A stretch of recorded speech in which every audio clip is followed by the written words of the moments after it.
have a nice text message back and forth on my phone. Any player that's not European born and not a member of the tour, I encourage them to become members. Obviously, I do. But people have got to make their own choices about how they want to live their lives. I'm in no position to deal with players and when it comes to family and where you want to live and what you want to do. That's up to every single person to live their lives that way. But I encourage every European born player to be a member of the European Tour, and so we can get the possible best team. And I knew of Jon, and we saw what happened last weekend. So he's very, very talented. Speaking to a couple of the Spanish lads as well, we hear very good things, and now it's time to, as it says in these text messages, it's time to get our heads together at some stage and have a chat, and then we'll see where he is. But I'm not sending the membership forms to him, because that's a decision he has to make from what he thinks is right. You can get much higher than that. So he has made those sounds, and that's, if he does become a member, that's a great thing for. I think it's a great thing for him, and I think as any young player, that should be a big part of your goal, is to play in the Ryder Cup. It's a great event, and I always say, legends are formed on the performance in major championships, but public legends, they're often very, very much formed in the Ryder Cup. I've said, people ask me about Seve and what I remember about Seve. I remember 5 major championships, but I remember more him and Ollie walking down the fairways in the Ryder Cups. I remember that more. So if you want to have it all, you've got to perform and do both.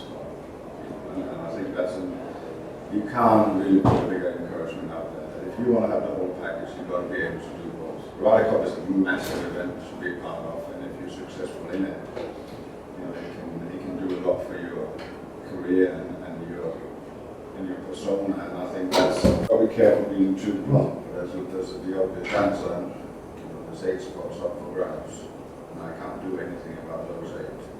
So if you want to make sure you're in the team, we'll get one of the 8.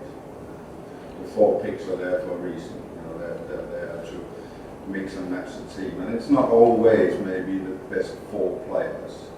On how they perform, is sometimes to get the team and the balance of the team right.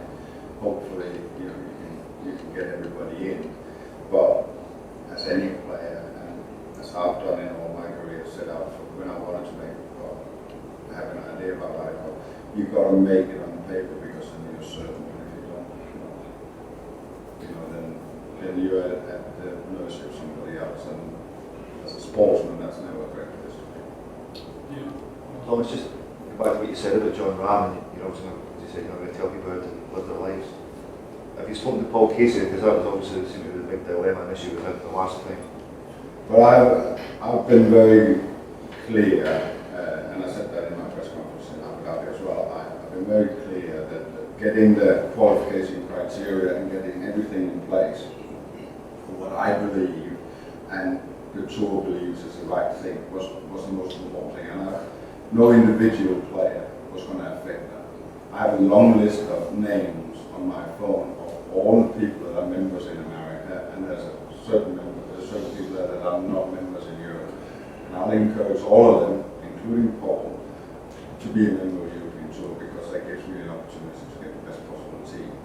But what decision he makes, that's Paul's decision, and that's his right to make that decision, and I can't do anything about that. But I'll encourage him, and of course I'll have a chat with him, as I'll have a chat with. There's a lot of names on there that can play great golf. You've got Freddie Atkinson, you've got Carpes, you've got Alex Checker, you've got people that, and you never know.